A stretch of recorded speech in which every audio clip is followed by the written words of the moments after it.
সাপে কামড়ালে আমরা সাপটাকে ধরে এনে ট্রিটমেন্ট করাটাকে পছন্দ করি না। এই কারণে করি না, কেননা সাপ যদি ধরে আনি অনেক ক্ষেত্রে এরকমও হয় যে একটা সাপে কামড়েছে, আমরা আর একটা সাপ ধরে নিই, কেননা একটা ঘরে একটা সাপ থাকবে তার কোনো গ্যারেন্টি নেই। সাপে যখনই কামড়াবে বা কোনো কিছুতে যখন কামড়াবে তখন তার পায়ে বা হাতে কোথাও কোনো বাঁধন দেবেন না, কারণ বাঁধন দিলে তার হাত বা পা পচে যাওয়ার সম্ভাবনা থাকে এবং যখন বাঁধন খুলে দেওয়া হয় তখন তার রক্ত যে ব্যাকফ্লোটা তা অনেক বেশি বেড়ে যায়, যার ফলে তার ব্লাডটা আরও বেশি তাড়াতাড়ি রক্তে ছড়িয়ে পড়ে। সুতরাং বাঁধন একদমই দেবেন না। অনেক ক্ষেত্রে আমরা ওঝার কাছে নিয়ে যাই, তাতে করে কি হয়, অনেক টাইম অতিবাহিত হয়ে যায়। সেক্ষেত্রে প্রত্যেকটা পেশেন্টের ক্ষেত্রে আমি শর্টকাট কিছু নিয়ম বলে দেবো। সালার গ্রামীণ হাসপাতালে তো এখন সাপে কাটা পেশেন্ট প্রচুর আসছে, তা অনেকেই ওঝার কাছে প্রথমে নিয়ে যাচ্ছে, আবার অনেকে দেখা যাচ্ছে হাত পা যেখানে পাচ্ছে বেঁধে নিয়ে আসছে। কি বলবেন একটা ডাক্তার হিসাবে? আচ্ছা, প্রথমে বলি, সালারের মতো জায়গাতে হচ্ছে গিয়ে সাপে কামড়ানো পেশেন্ট, বিশেষত যে সমস্ত বিষধর সাপ আমাদের এলাকায় দেখা যায়, যেমন চন্দ্রবড়া, কালাচ যেটা কমন ক্রেট বলা হয়, বা কোবরা সাপ যেগুলো আছে, কোবরা বা হচ্ছে গিয়ে গোখরো যেগুলো আছে, এগুলো হচ্ছে গিয়ে মেনলি আমাদের এলাকায় পাওয়া যায়। এগুলো প্রচুর পরিমাণে বাইট ডেইলি আসছে, মানে এই নয় যে প্রায়ই আসছে, প্রতিদিনই আসছে এবং একের বেশি আসছে। তো এখানে সালারে আমাদের পশ্চিমবঙ্গ সরকারের পক্ষ থেকে যে সমস্ত ম্যানেজমেন্ট নেওয়া দরকার একটা রোগীকে বাঁচানোর জন্য সবগুলোই অ্যাভেলেবেল আছে।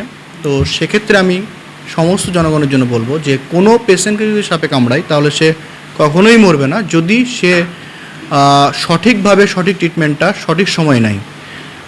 যদি রোগীকে কাউকেই কোনো কিছুতে কামড়ায়, সেটা সাপে হতে পারে, অনেক ক্ষেত্রে আমরা সাপ দেখতে পাই না, আমাদের শুয়ে থাকা অবস্থায় আমাদের পাশেই হচ্ছে গিয়ে আমাদের বেডের মধ্যে আমাদের বিছানার পাশেই হচ্ছে গিয়ে শুয়ে থাকে, তো সাপেরাই থাকে, কারণ সাপ যেহেতু উষ্ণ মানে ব্লাডের একটা প্রাণী, তো এই সময় মানে কোল্ড ব্লাডের প্রাণী, তো এই সময় মানে হচ্ছে গ্রীষ্ম এবং বর্ষা এই দুটো সিজনে সাপ বেরিয়ে আসে এবং তারা মানুষের সংস্পর্শ বা মানুষের কাছে থাকতে পছন্দ করে, বিশেষত কালাচ সাপ। তো আমরা বুঝতে পারি না কিসে কামড়েছে, তো আমরা অ্যাভয়েড করি।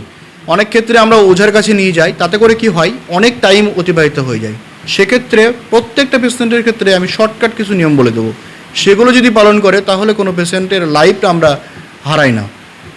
যদি কাউকে কোনো কিছুতে কামড়ায় সঙ্গে সঙ্গে হসপিটালে চলে আসবেন, কোনো টাইম অতিবাহিত না করে। যত তাড়াতাড়ি আসবেন তত তার বেঁচে যাওয়ার সম্ভাবনা বৃদ্ধি পাবে। যত দেরি করবেন, ওঝার কাছে নিয়ে যান বা যার কাছে নিয়ে যান, তার মৃত্যুর সম্ভাবনা বাড়বে। সাপে যখনই কামড়াবে বা কোনো কিছুতে যখন কামড়াবে তখন তার পায়ে বা হাতে কোথাও কোনো বাঁধন দেবেন না, কারণ বাঁধন দিলে তার হাত বা পা পচে যাওয়ার সম্ভাবনা থাকে এবং যখন বাঁধন খুলে দেওয়া হয় তখন তার রক্ত যে মানে ব্যাকফ্লোটা তা অনেক বেশি বেড়ে যায়, যার ফলে তার ব্লাডটা আরও বেশি তাড়াতাড়ি রক্তে ছড়িয়ে পড়ে। সুতরাং বাঁধন একদমই দেবেন না। আর যখনই আমরা নিয়ে আসবো হসপিটালে তখন আমরা এখানে এনে একটা রক্ত পরীক্ষা করতে দিই এবং তার অবস্থা বুঝি, যদি দেখি যে সত্যি সাপে কামড়েছে এবং তার সমস্ত সাইন সিমটম অ্যাপিয়ার করে গেছে, তখন তাদেরকে আমরা প্রপার ট্রিটমেন্ট দিয়ে দিই এবং তাদেরকে সাপোর্টিং ট্রিটমেন্ট যদি পেয়ে যায় তাহলে তাদেরকে বাঁচানো সম্ভব হয়। আমরা যখন রাত্রিবেলায় ঘুমোবো, কারণ বেশিরভাগ সাপই হচ্ছে নিশাচর প্রাণী, মানে বিষধর সাপ নিশাচর প্রাণী, সেটা কালাচ হোক বা কোবরা হোক।